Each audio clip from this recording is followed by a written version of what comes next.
दैनिक आहार है वचन का प्यारा उपहार। रोज का है ये आत्मा का पोषण संसार।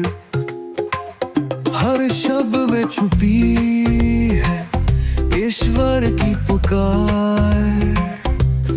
आओ सुनो समझो जीवन में लाओ प्यार।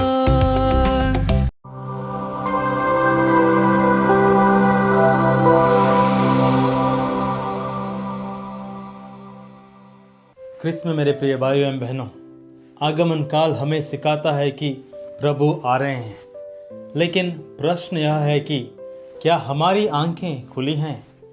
क्या हमारा हृदय तैयार है? आज का पहला पाठ हमें एक बहुत ही अनोखे व्यक्ति नबी बिलाम से मिलवाता है। बिलाम इज़राइल को शाप देने आया था। अभी हम सोचेंगे बिलाम एक नबी बनके कैसे शाप दे सकता है। इसको जानने के लिए बालाम के बारे में सुनना पड़ेगा। मोआब के राजा बालाक ने बिलाम को बुलाया था ताकि वह इज़राइलों को शाप दे, क्योंकि वह उनसे डरता था। बिलाम एक ऐसा नबी था जो ईश्वर की शक्ति को जानता था, लेकिन वह राजकीय इनाम और सम्मान से भी प्रभावित था।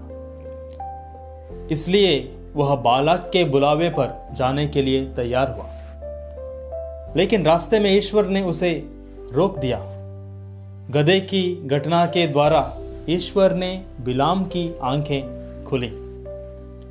तब बिलाम को साफ समझ आ गया कि वह अपनी इच्छा से कुछ नहीं बोल सकता, केवल वही बोल सकता है जो ईश्वर उसे कहे।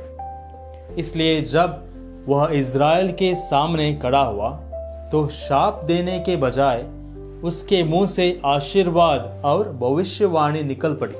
मेरे प्रिय भाइयों बहनों, बिलाम कहता है, मैं उसे देखता हूं लेकिन अभी नहीं, मैं उसे निहारता हूं पर पास से नहीं। याकूब से एक तारा उगेगा। यह तारा केवल एक राजवंश का प्रतीक नहीं है, यह आशा का तारा है।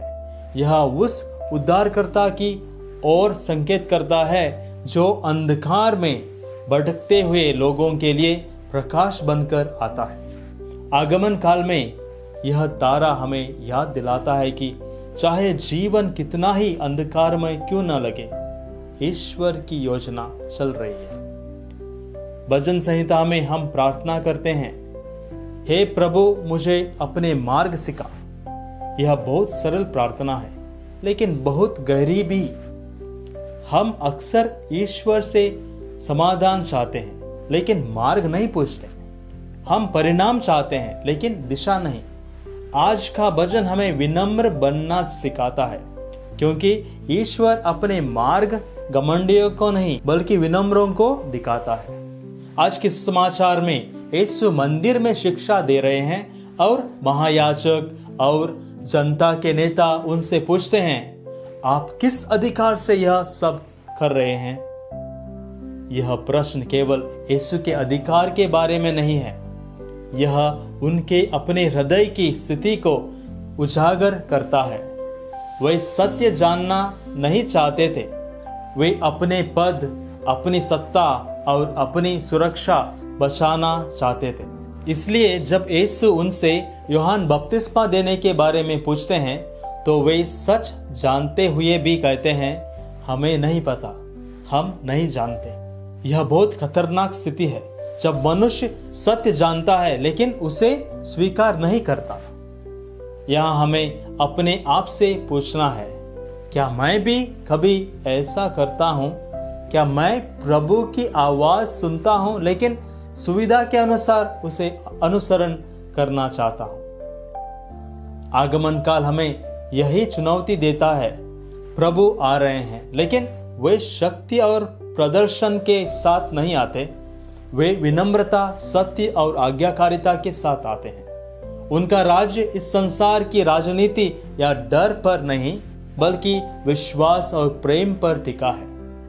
बिलाम जैसे गैर यहूदी की आंख खुल गई, विद्वानों जैसे परदेशी तारे के पीछे चल पड़े, लेकिन अपने ही धार्मिक जनता के नेता फरीसी लोग अंधे बने रहे। यह हमें चेतावनी भी देता है और आशा भी।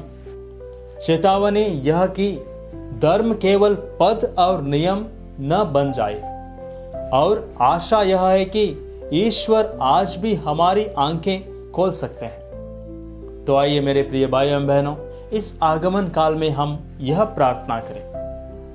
हे प्रभु, हमारे हृदय के अंधकार पर अपना प्रकाश डाल, हमें तेरे मार्ग पहचानने की कृपा दे, ताकि जब तू आए हम डर में नहीं बल्कि आनंद और शुद्ध हृदय के साथ तेरा स्वागत कर सकें।